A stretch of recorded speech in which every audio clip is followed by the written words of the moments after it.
One of the things the European Union does in the negotiation is it attacks the negotiator. It doesn't just attack the country, it attacks the negotiator.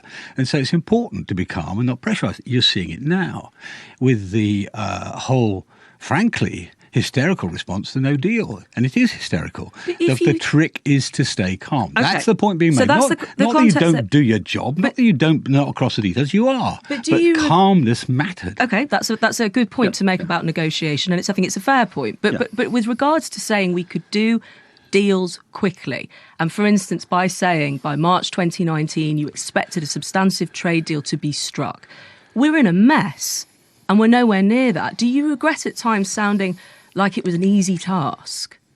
No, I don't. No. Again, people have tried to say, you said this was easy. No, I said there will be technical and tactical difficulties. But I was presuming that we would attack this problem in a way which was the intelligent way from the country's interest. So, for example, at the beginning, right back in June 2017, I said in the public debate going on around the general election, I said, look, two of the battles of the summer will be money and sequencing. Now, sequencing is very technical, sounds very technical, but basically what it means is talking about the things we care about at the same time as the things they care about. What actually happened was when I turned up the first negotiation that I attended, that had already been given away by number 10. Now, when you say it's given away by number 10, it's given away by Mrs May. Well, directly by the Prime Minister. Given away by number 10. And why won't you say the Prime Minister? I will pick my own words, since they get quoted back to me in a year's time, no doubt. That is your liberty. I will pick my own words. But I do wonder why you won't say it's the Prime Minister. If it wasn't you driving a deal and driving a process and driving sequencing that you couldn't get on board with, well, it wasn't just some any old Joe in Whitehall, was it? It was the Prime Minister. Well, it was obviously with the approval of the Prime Minister. That's correct. How much detail of the tactics she stayed with, I don't know. But this was a point at which she just not won a general election, I'm afraid. Yeah. And I know you want to talk about the appeal of the Conservatives and how they can do better. And as was at the weakest point. So whether it was actively or passively by her, I don't know. But it was by number 10, certainly. That's the point. But the point I'm coming to is that the failure to get the sequencing the way I wanted it actually handicapped us through much of the rest of the process. The rest of the summer, therefore, we spent fighting about money. And broadly, we won the argument about money at the first stage. What we did was give it away too easy at the last stage.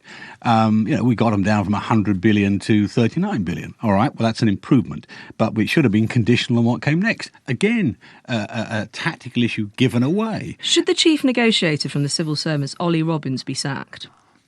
It's not just one person. I mean, that's one of the issues. I've always. But you've talked about a change of negotiating team in your article in the Times this weekend. Should he go as the face of it? I think. Well, no. It's a different argument. The argument is this: that you should actually explicitly have the political heads in charge of the negotiation, which was not the case throughout the last 1,000 days, as you put it. That's the fundamental problem here. Too much power has been given to Whitehall, not enough to the politicians. And the effect of that, one of them, is Ollie Robbins has become the sort of figurehead of antagonism in this. It's not just Ollie Robbins, it's all Whitehall. I would be surprised if you found a permanent secretary in Whitehall that frankly voted to leave. You've got basically a almost unanimous view against it in Whitehall. So you're pushing uphill all the time with these people, and that's been one of the problems with the negotiation, which I did not foresee. That I did not foresee. So who do you blame for the negotiations then? You say you blame yourself for not winning the argument, but in terms of the negotiations, who do you blame? Well, I mean, there are lots of people at fault, I'm afraid. One of them, and your listeners will see this, as I said, is we've had a parliament which has set out to block this from the beginning. But it's not Parliament that can negotiate. It was the Prime Minister. Exactly. And my view is that up until about December of 2017, it was going fine. It was, there were gritty bits of it, but there were always going to be gritty bits in the international negotiation of this importance and this complexity. And then what changed? What changed was two things. Firstly, we gave away the language on Ireland, right? Because in my view, there's a very practical solution to Northern Ireland, but we gave away emblematic language, the so-called full alignment. Who gave it away? It's time to say. In that respect, the Prime Minister did concede that, and I had a difference of view with it. Right, so the Prime Minister gave away the best shot that we had at a decent deal to leave the European Union. Well, I didn't put, again, I choose my own language. She, of course, at the end of the day, is responsible for all of this. Absolutely, she is. Can I ask you a different question then? What is it? I'm not trying to make you say something. I'm trying to summarise what you're saying. Because it is complicated what you're describing. I prefer my own summaries. as you are well entitled to do. That laughter on International Happiness Day it's good to hear for some people. But some people aren't laughing about this. No. It's a serious issue. Could I just then ask a different question? Yeah. I have read, I think, nearly all the interviews you've given since being Brexit Secretary, while you were it and after. I've watched a lot of David Davis on television last night to prepare for our conversation. Good Lord. Yes. You are still unable to really clearly say, and I think it would be, if I may say, the right and honourable thing to do, that it is the Prime Minister who is at fault here for this deal. You always say it's Parliament. You always blame nameless Remainers in the Parliament, in MP, in different parties. But what is it that's stopping you from putting the blame squarely on the woman who's in charge? I don't always do that. The most crystalline view that I have given, if you like, the clearest single statement of my view of the problems was in my resignation letter. And that was plain. But a lot's happened since then. Politics is the art of persuasion. And she's failed to answer that. You started out talking about the first 2/3 of the negotiating process, and that was what came at the very end of that. Right? That was what I said in terms, and I take my duties as a cabinet minister incredibly seriously, including your public demeanour, your public presentation.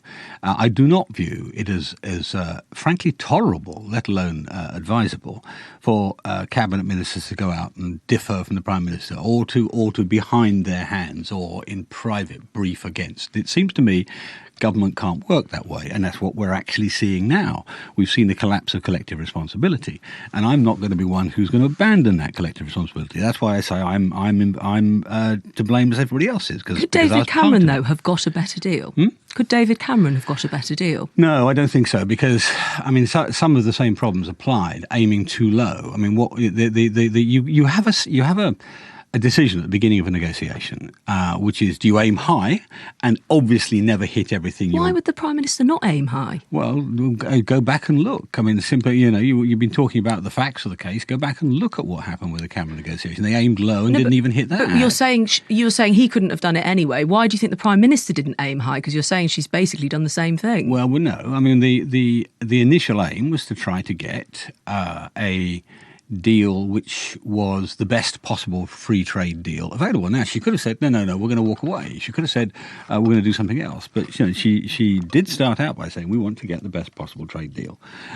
Whereas David Cameron, he's a good Prime Minister, but he aimed very low in terms of the immigration issue. And then the Prime Minister, it sounds, after that point in December, started to also aim low. Well, I think probably what happened, and again, the part of the problem here is I suspect I was kept out of one strand of the policy, but probably what happened here was a certain amount of loss of confidence in what could be achieved, because there was a tough time between October and December when basically Emmanuel Macron blocked progress in the deal. Which strand of policy were you kept out of?